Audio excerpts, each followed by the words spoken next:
Salam sejahtera kepada pensyarah dan rakan-rakan sekalian. Untuk tugasan subjek BPM 3038 Service Marketing, kumpulan kami ingin membuat pembentangan tentang servis blueprint aplikasi Shopee. Ahli kumpulan saya adalah saya, Mohundan Krishnamurti, nombor metrik 283034, Siti Aisyah Mardia, nombor metrik 283906 dan Nandini Gunasegara, nombor metrik 283850. Shopee adalah platform e-dagang yang berkembang pesat di Asia Tenggara dan Taiwan, didirikan oleh Sea Limited pada tahun 2015. Platform ini menawarkan berbagai produk seperti elektronik, fashion, peralatan rumah, kosmetik, makanan, minuman dan lain-lain. Shopee dikenal kerana kemudahan penggunaan, program loyalties dan sistem pembayaran yang aman. Mereka juga sering mengadakan promosi dan diskaun khusus seperti Shopee 99, Shopee 1111 dan Shopee 1212 untuk menarik pelanggan. Selain itu, Shopee memudahkan penjual dengan model perniagaan C2C iaitu customer to customer yang memungkinkan penjual membuka kedai dalam talian, menawarkan layanan logistik dan sistem pembayaran yang mudah. Hal ini telah membantu peniaga kecil memulai bisnes e-dagang. Namun, Shopee juga menghadapi persaingan sengit dan masalah keamanan transaksi dalam talian. Untuk mengatasi masalah ini, Shopee Pay adalah sistem pembayaran yang diperkenalkan untuk mendorong penggunaan pembayaran digital. Shopee terus berfokus pada pertumbuhan dan pengembangan mereka di pasar e-dagang di Malaysia, menjadikan salah satu platform utama di industri ini. Shopee adalah hasil pemikiran Forrest Li, seorang usahawan asal China, yang mengenali potensi besar e-dagang di Asia Tenggara. Li melihat peluang dalam pertumbuhan penggunaan smartphone dan internet di wilayah ini dan memvisualisasikan platform e-dagang yang dapat memenuhi beragam kebutuhan dan preferensi pengguna di Asia Tenggara. Shopee adalah sebahagian daripada Sea Limited, sebuah konglomerat multinasional yang berbasis di Singapura. Sea Limited didirikan pada tahun 2009 dengan fokus awal pada permainan online dan olahraga melalui Garena. Pencapaian Garena sebagai salah satu platform permainan termuka di wilayah tersebut memberikan dasar finansial dan strategis bagi Sea Limited untuk memasuki bidang e-dagang dengan peluncuran Shopee pada tahun 2015.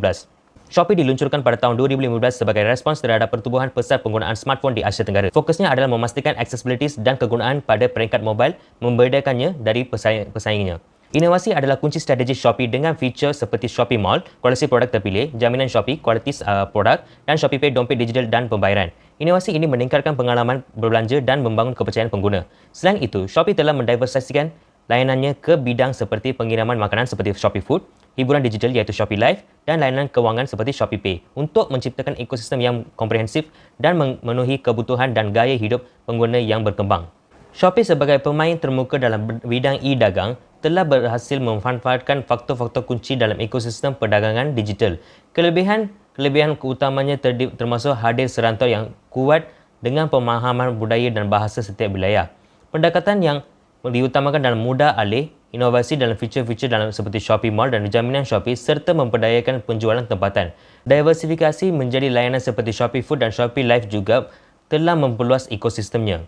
Namun, Shopee menghadapi persaingan sengit dari pemain global dan regional, logistik yang kadang-kadang tidak mencukupi dan komplikasi dalam mematuhi peraturan.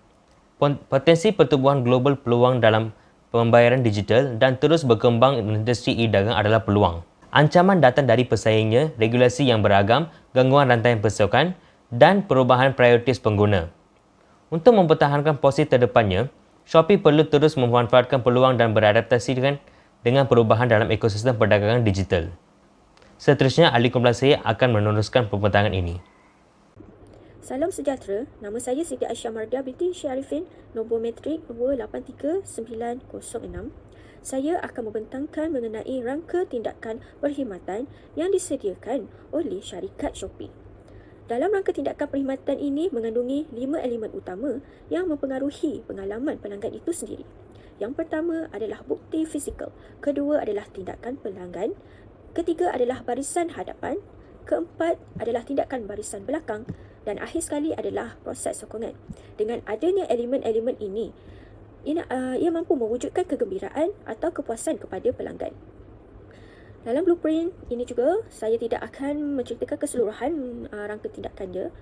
Saya akan bagi contoh yang paling mudah adalah bukti fizikal. Dalam bukti fizikal yang dilaksanakan oleh Shopee adalah wujudnya aplikasi mudah alih dan yang dicipta khas untuk kepada pelanggan.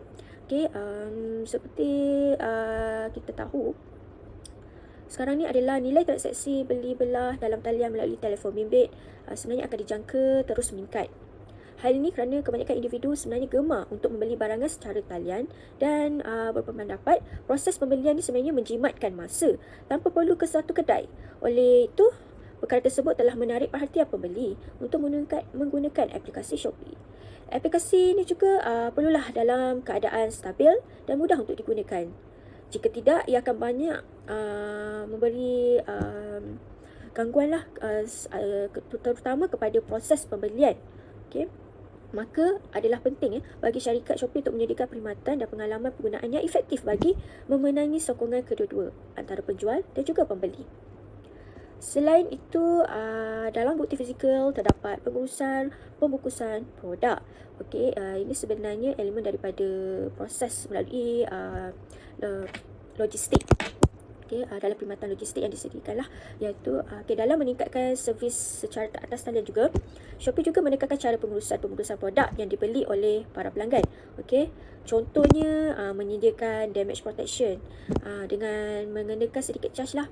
Okey, terutama kepada barangan yang mudah pecah seperti kaca, elektronik, cecair dan sebagainya. Serta Shopee juga mementingkan mengenai pelabelan, pelabelan bungkusan untuk menggambarkan kepada kurier bahawa barangan tersebut perlulah dihantar secara berhati-hati.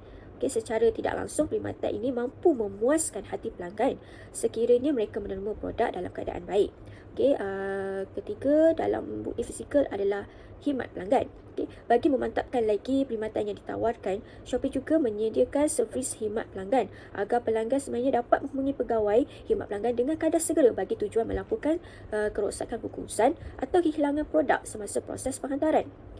Selain itu, pelanggan juga boleh menjelaskan ketidakpuasan hati yang dihadapi melalui ruang khusus melalui maklum balas serta menghantar email sebagai salah satu capaian khidmat terbaik oleh Shopee. Contohnya, menyediakan waranti atau baca sekiranya barangan pelanggan telah berlaku kerosakan sebagai salah satu kaedah kepada pelanggan untuk menukar atau mengganti rugi produk yang telah dibeli.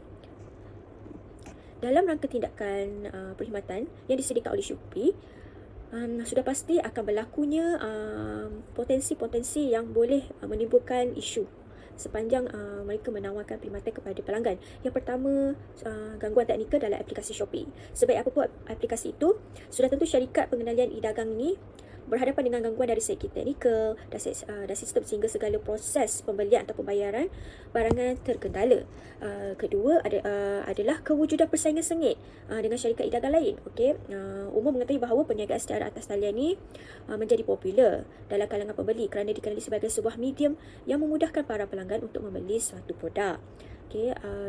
Syarikat Shopee secara umumnya bukanlah syarikat pengendalian e-dagang yang utama. Jika dilihat, syarikat ini hanya menjalankan operasi sekitar di negara Asia Tenggara dan Taiwan. Justru, Shopee ini sememangnya berhadapan dengan persaingan sengit, terutama berkaitan dari aspek kecekapan servis dalam aplikasi, perbezaan voucher, tawaran harga, fungsi aplikasi dan lain-lain. Perkara ini sebenarnya boleh menjadi satu potensi di mana pelanggan boleh beralih kepada perkhidmatan yang lain. Seterusnya adalah berlaku penipuan dalam aktiviti e-dagang. Potensi kesesakan ini adalah di mana akan memberi kebimbangan jika pelanggan mahu mengadukan masalah itu, terutama jika pelanggan itu mahu mengadukan masalah kepada pegawai perkhidmatan, namun pegawai itu mendapati senarai akaun kedai itu tidak wujud dalam perkhidmatan jualan dan memberi kesukaran kepada pegawai khidmat pelanggan untuk mencari butiran akaun kedai tersebut. Akibatnya, pelanggan mungkin akan merasa kecewa, malahan mereka berkemungkinan tidak menggunakan perkhidmatan daripada Shopee. Sekian daripada saya. Terima kasih Aisyah. Selamat sejahtera semua. Nama saya Nantini Anak Perempuan Vanessa Karen, nombor metrik 283850. Yang seterusnya ialah fail point.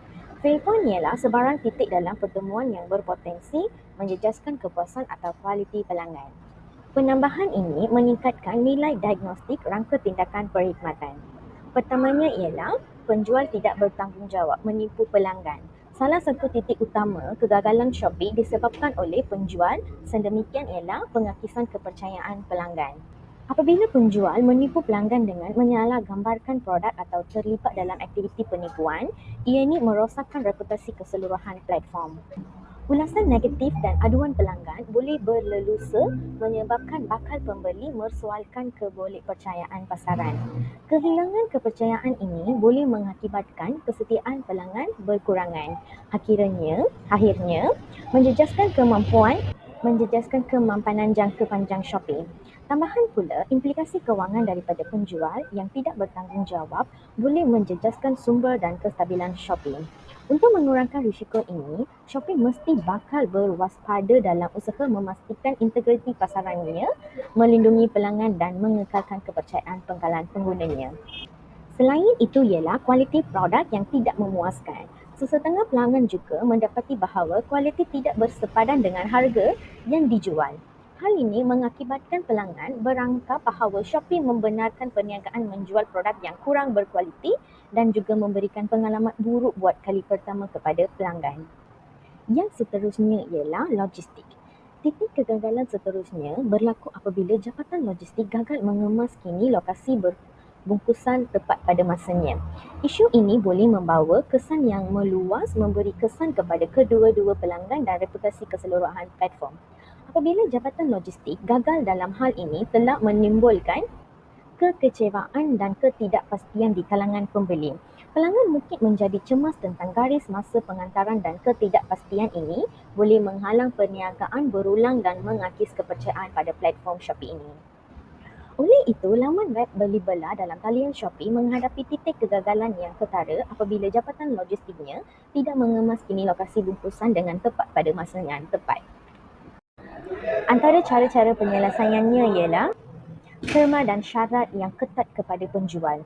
Antara cadangan yang terbaik adalah Shopee boleh mengeluarkan satu terma dan syarat yang ketat kepada penjual sebelum mencipta satu akaun perniagaan dengan cara menyediakan satu borang talian untuk mengisi butiran lengkap serta menyatakan syarat seperti meminta ganti rugi atau denda sekiranya berlaku penipuan antara penjual dan juga pembeli. Usaha lain yang boleh dilakukan adalah mencipta satu fungsi sistem yang boleh mengesan secara automatik bagi akaun perniagaan yang tidak aktif atau mencurigakan sebagai pemerhatian awal di mana akaun tersebut berpotensi berlakunya penipuan. Dengan perbuatan demikian, pelanggan akan berasa selamat dan yakin untuk terus membeli pelbagai produk di aplikasi Shopee. Seterusnya ialah memperkenalkan sistem pengurusan kewangan yang lebih mesra. Untuk mengemas ini, aplikasi beli-bela di dalam talian, mulakan dengan pengumpulan maklumat balas pengguna untuk memahami jangkaan dan keperluan mereka. Tentukan objektif yang jelas untuk kemas kini termasuk fungsi khusus yang ingin diperkenalkan. Buat rancangan projek terperinci yang mengariskan tugas garis, masa dan sumber yang diperlukan untuk kemas kini.